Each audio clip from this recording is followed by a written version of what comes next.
Hello friends, ನಮಸ್ತೆ. ನಾನಿವತ್ತು ನಿಮಗೊಂದು ಅನನಾಸನ್ನು ತೋರಿಸ್ತಾ ಇದ್ದೇನೆ. ಇದು ನಮ್ಮ ಮನೆಯಲ್ಲಿ ನಮ್ಮ ಹಿತ್ತಲಲ್ಲಿ ಆದ ಒಂದು ಅನನಾಸು. ಇದರ ಸುತ್ತ ನೋಡಿ ಈ ಥರ ಟೊಂಗೆಗಳೆಲ್ಲ ಬಂದಿದೆ. ಇದು ಅದರ ಬೀಜಗಳು. ಇದನ್ನು ಹೀಗೆ ಮುರಿದು ನಾವು ಇಟ್ಟರೆ ಮುಂದಿನ ವರ್ಷಕ್ಕೆ ಇದರಲ್ಲಿ ಸಸಿ ಆಗ್ತದೆ, ಒಂದು ಕಾಯಿಯೂ ಆಗ್ತದೆ. ನೋಡಿ ಇದು ಹೇಗಿದೆ ಅಂತ. ಗಿಡ ಕೆಳಗಡೆ ಗಿಡ, ಮಧ್ಯದಲ್ಲಿ ಹಣ್ಣು, ಮತ್ತೆ ಮೇಲೆ ಗಿಡ. ಇನ್ನೂ ಕೆಲವು ಬರ್ತದೆ ಇದೇ ಥರ. ಇದರ ಮೇಲೆ ತುದಿ ಇದೆಯಲ್ಲ, ತುದಿಯ ಭಾಗದಲ್ಲಿ ಸುತ್ತು ಇದೇ ಥರ ಗಿಡ ತುಂಬ ಬರುವಂಥದ್ದು ಬರ್ತದೆ. ಇದು ಬುಡದಲ್ಲಿ ಬಂದಿದೆ ನೋಡಿ. ಇನ್ನೂ ಜಾಸ್ತಿ ಗಿಡ ಬರುವಂಥದ್ದು ಇರ್ತದೆ. ಇದು ಒಂದು ನಾನು ನಿಮಗೆ ತೋರಿಸಿದೆ ಹೀಗಿದೆ ನೋಡಿ ಅಂತ. ಈಗ ಇದನ್ನು ನಾನು ಕಟ್ ಮಾಡಲಿಕ್ಕಿದ್ದೇನೆ, ಮತ್ತು ಕಟ್ ಮಾಡಿದ ಮೇಲೆ ಹಣ್ಣು ತೋರಿಸ್ತೀನಿ ಆಯಿತಾ.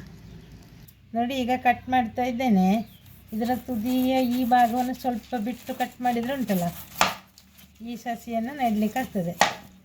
ನೋಡಿ ಈ ಥರ ಕಟ್ ಮಾಡಿ ಇದನ್ನು ಮಣ್ಣಲ್ಲಿ ಹಾಕಿಟ್ಟುಂಟ, ಇಲ್ಲೆಲ್ಲ ಬೇರು ಬರ್ತದೆ. ಮುಂದಿನ ವರ್ಷಕ್ಕೆ ಇದರಲ್ಲಿ ಸಹ ಗಿಡ ಆಗ್ತದೆ. ಹಾಗೆ ಇದರ ಕಡೆಯ ಭಾಗವನ್ನು ಮುರಿದು ಸಹ ತೆಗಿಬೋದು. ನಾನು ಅದನ್ನು ಹೀಗೆ ಬೀಜಗಳನ್ನು ಹೀಗೆ ಬೇರೆ ಬೇರೆ ಮಾಡಿ ತೆಗಿಬೋದು. ತೆಗೆದು ನಟ್ಟರೆ ಉಂಟಲ್ಲ, ಮುಂದಿನ ವರ್ಷಕ್ಕೆ ಇದರಲ್ಲಿ ಒಂದೊಂದು ಹಣ್ಣು ಆಗ್ತದೆ. ಇದು ಇದರ ಬೀಜ. ಇದು ಸ್ವಲ್ಪ ಎಳೆಯದಿದೆ, ಆಗ್ತದೆ ಗೊತ್ತಿಲ್ಲ, ತುಂಬ ಚಿಕ್ಕದಿದೆ. ಇನ್ನು ಇದನ್ನು ಸಿಪ್ಪೆ ತೆಗೆದು ಕಟ್ ಮಾಡೋದು. ಅನಾನಸಿನ ಸಿಪ್ಪೆ ತೆಗೆದಾಯ್ತು. ಈಗ ಇಷ್ಟು ಸಿಕ್ಕಿದೆ ನನಗೆ. ಇದೆಲ್ಲ ವೇಸ್ಟ್ ನೋಡಿ. ಈಗ ಇದನ್ನು ಕಟ್ಟಿಂಗ್ ಮಾಡ್ಕೊಳ್ತೇನೆ. ಇದು ನಮ್ಮ ಊರಿನ ಅನಾನಸ್ ಅಲ್ಲ. ನಾನು ಇದನ್ನು ಈ ಬೀಜವನ್ನು ಅವತ್ತು ಸೋಮರಪೇಟೆಯಿಂದ ತಂದಿದ್ದೆ. ಅದು ಸ್ವಲ್ಪ ಗಟ್ಟಿ ಜಾಸ್ತಿ. ನಮ್ಮ ಊರಿದಾದರೆ ಇಷ್ಟು ಗಟ್ಟಿ ಬರಲ್ಲ.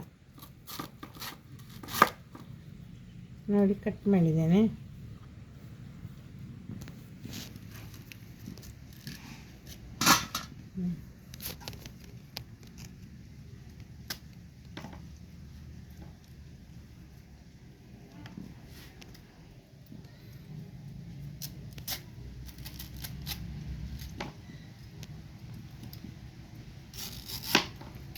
ನೋಡಿ ಇದರ ತಿರುಳು, ಇದನ್ನು ತಿನ್ನಬಾರ್ದು. ಇದು ತಿಂದರೆ ತಿನ್ನಲಿಕ್ಕೆ ಟೇಸ್ಟ್ ಇರ್ತದೆ, ಆದರೆ ಹೊಟ್ಟೆ ನೋವಾಗ್ತದೆ ಆಮೇಲೆ. ಇದನ್ನು ತಿನ್ನಬಾರ್ದು ಅಂತ ಹೇಳ್ತಾರೆ. ಇದು ಅನಾನಸ್ ಕಟ್ಟಿಂಗ್ ಆಗಿದೆ. ಇನ್ನೀಗ ಎಲ್ಲರೂ ಕೂತು ತಿನ್ನೋದು.